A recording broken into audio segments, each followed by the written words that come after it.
Selamat sore. Halo Bapak, Ibu, dan saudara-saudari di seluruh Indonesia. Apa kabar di Senin yang baik ini? Tetap sehat dan semangat ya. Pada hari ini saya memiliki beberapa berita gembira, ada 3 tepatnya. Yang pertama, makin banyak saudara-saudara kita yang tadinya dirawat kini telah sembuh dari COVID-19. Dari total kasus aktif kita saat ini yang berjumlah 66.262, sebanyak 3.492 sudah selesai isolasi dan perawatan di hari ini. Angka kesembuhan COVID-19 Indonesia meningkat. Hari ini sebanyak 258.519 kasus dinyatakan pulih kembali. Sementara sampai akhir pekan kemarin, rata-rata kesembuhan atau recovery rate Indonesia naik menjadi 76,4% dibandingkan 75,2% di minggu sebelumnya. Sedangkan angka kematian minggu yang lalu menjadi 3,55% dibandingkan angka kematian 1 minggu sebelumnya, yaitu 3,67%. Capaian ini sekaligus menjadikan jumlah kasus aktif COVID-19 menurun ke angka di bawah 20%. Terima kasih kepada para tenaga medis dan relawan yang telah bekerja keras menyembuhkan ribuan pasien setiap harinya. Kalianlah pahlawan kami semua. Ini juga berarti bahwa strategi testing, tracing, dan treatment atau 3T efektif dalam memutus mata rantai penyebaran COVID-19. Berita baik yang kedua nih Bapak Ibu.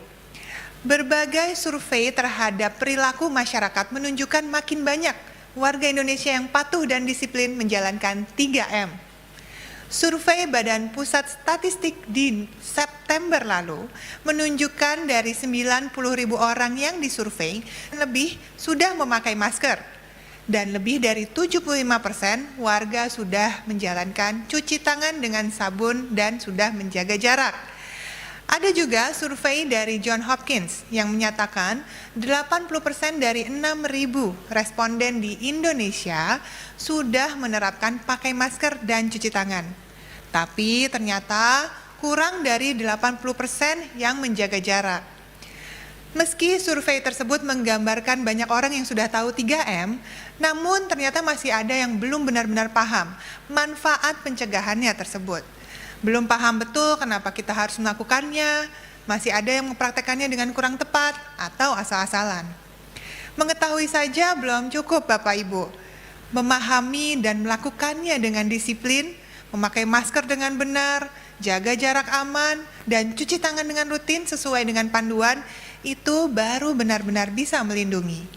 Jangan kendor ya Bapak Ibu, 3M itu satu paket, satu kesatuan. Karena terbukti mampu menurunkan resiko penularan hampir ke 0%. Ini artinya kita bisa tetap produktif, tapi tetap aman COVID-19. Ada bukti terkini nih, beberapa provinsi yang mencatatkan banyak kasus kini sudah mulai berhasil mengendalikan penularan. Kabupaten kotanya banyak yang turun dari zona merah ke zona kuning dan zona oranye. Kesuksesan mereka adalah kombinasi dari 3T dan 3M. Kolaborasi yang baik antara pemerintah, daerah, dan masyarakatnya.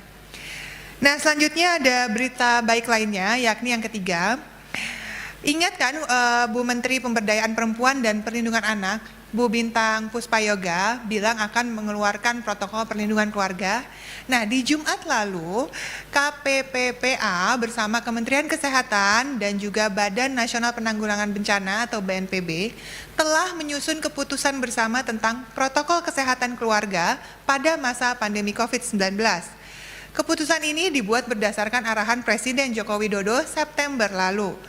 Protokol ini mencakup 4 hal, yaitu yang pertama, protokol kesehatan dalam keluarga secara umum, seperti cara pemakaian masker dengan benar dan cara melindungi anggota keluarga yang rentan tertular atau yang beresiko tinggi. Yang kedua, protokol kesehatan ketika ada anggota keluarga yang terpapar, siapa yang harus dihubungi dan bagaimana proses karantina atau isolasi mandirinya. Yang ketiga, protokol kesehatan keluarga ketika beraktivitas di luar rumah. Nah, ini penting. Cara membersihkan diri sebelum berinteraksi dengan anggota keluarga yang ada di rumah, memastikan kita tidak membawa pulang virus masuk ke dalam rumah dari pakaian ataupun barang-barang bawaan kita. Yang keempat, protokol kesehatan di lingkungan sekitar ketika ada warga yang terpapar. Bagaimana tanggung jawab sosial sebagai anggota masyarakat di lingkungan rumah juga penting. Dari mulai menjaga kebersihan lingkungan, sampai dengan tidak memberikan stigma negatif kepada tetangga yang positif COVID-19. Mereka justru yang harus dibantu. Panduan ini disusun untuk menekan angka penularan COVID-19 di lingkungan keluarga yang sangat tinggi. Ingat Bapak Ibu, ada puluhan juta keluarga di belasan ribu pulau di Indonesia ini.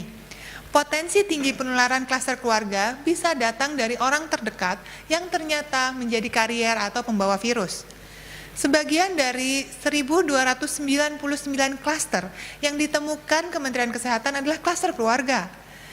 Kepala BKKBN, Dr. Hasto Wardoyo, mengatakan klaster keluarga ini memang sulit dihindari karena mereka yang terkait dengan klaster-klaster lain, klaster kantor, klaster pasar, yang semuanya berpotensi bertemunya di keluarga.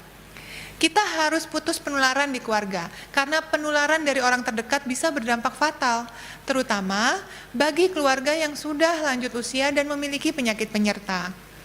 Pemerintah berkomitmen untuk mengawal implementasi protokol ini. Kolaborasi dan sinergi antar kementerian lembaga terus dilakukan untuk memastikan dukungan kesehatan sekaligus menguatkan ekonomi keluarga di tengah luasnya dampak COVID-19.